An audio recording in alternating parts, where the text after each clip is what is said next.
Hello and welcome to Larry Has Opinions. Today I'm talking about Best Served Cold by Joe Abercrombie.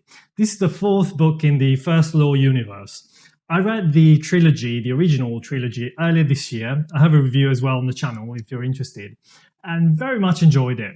And I was really looking forward to being back in this universe and experiencing Joe Abercrombie's great writing, in my opinion.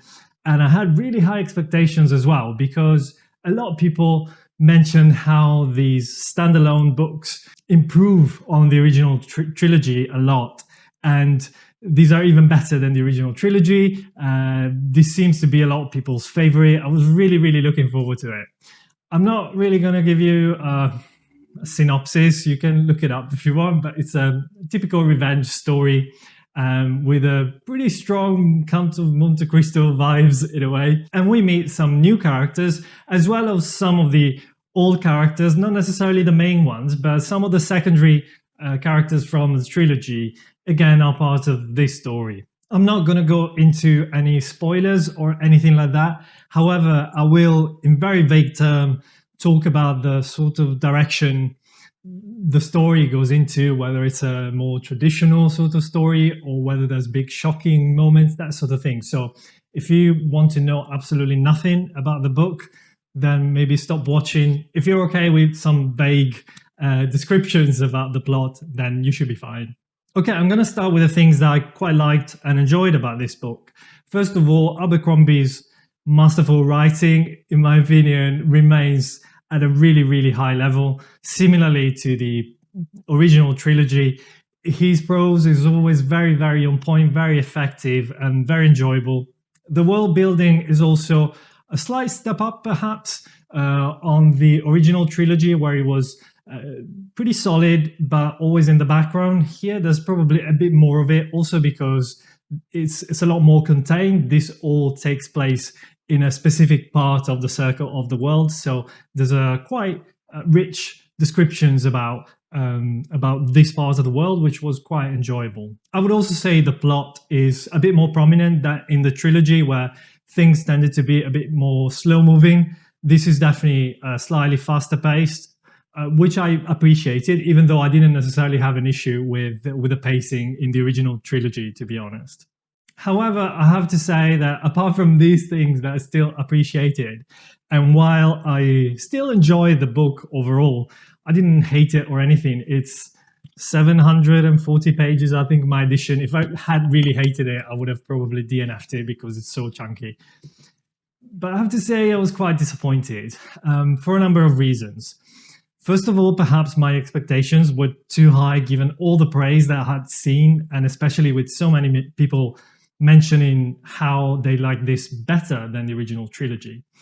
However, for me, a lot of the things that really stood out in the original trilogy were a lot weaker here. And that's why I was slightly disappointed. So, for instance, the characters.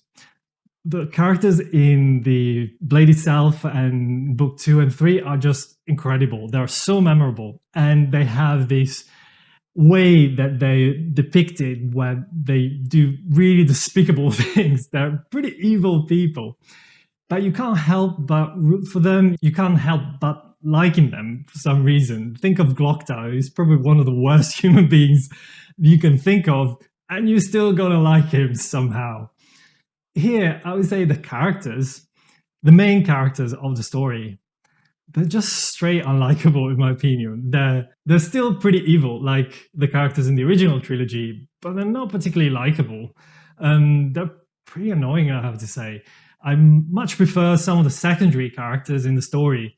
But again, they're not as prominent as your main characters. So for me, that was definitely a step down from the original trilogy, because I couldn't really get too attached to the characters, the main ones.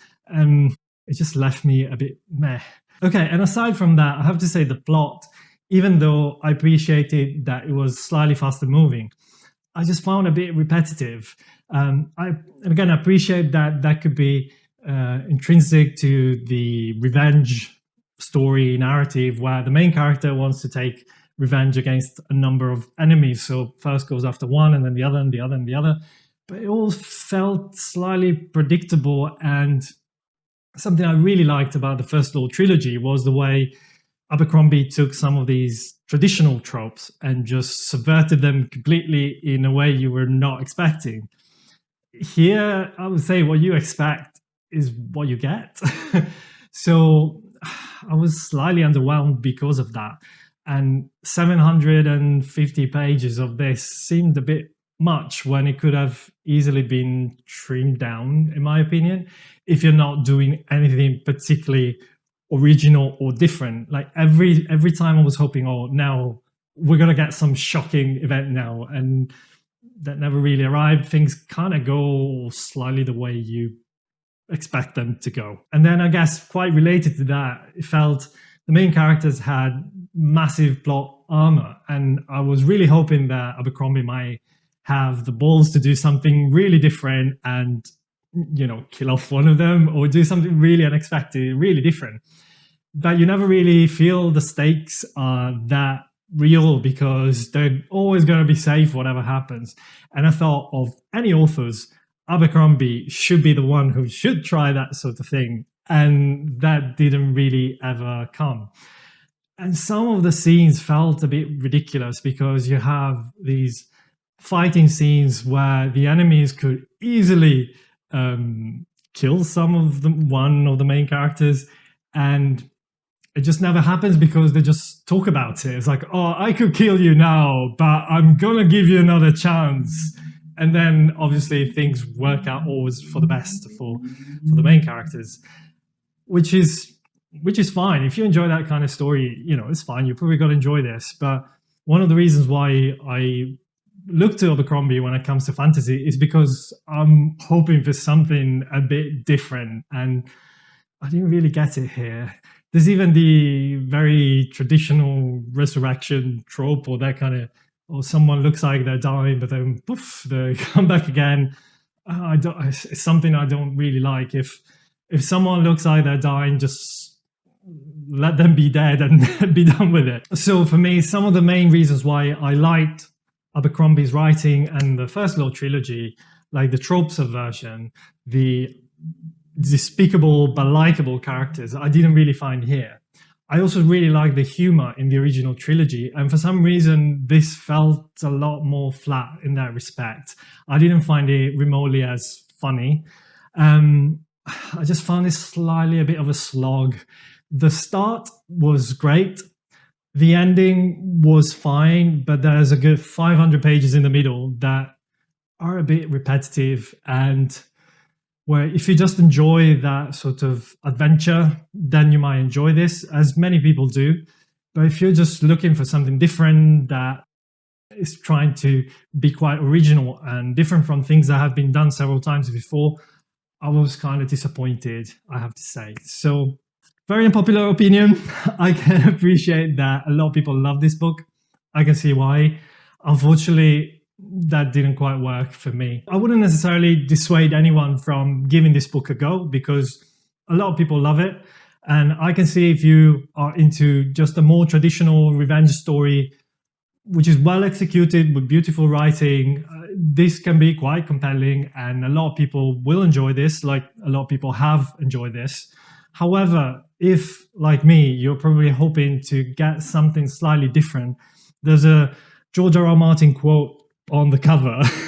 I was hoping for that kind of sort of slightly more gutsy, less traditional story where the author takes chances, not afraid of doing something different.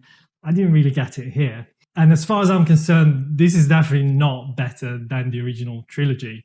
And as I said, some of the things I appreciated the most in the original trilogy, I did not find here. So for these reasons, my rating for this book is 6 out of 10. I hope you guys like this video. If you disagree, and I'm sure a lot of people will disagree with me, join our Discord and let me know why, and I'll see you the next time.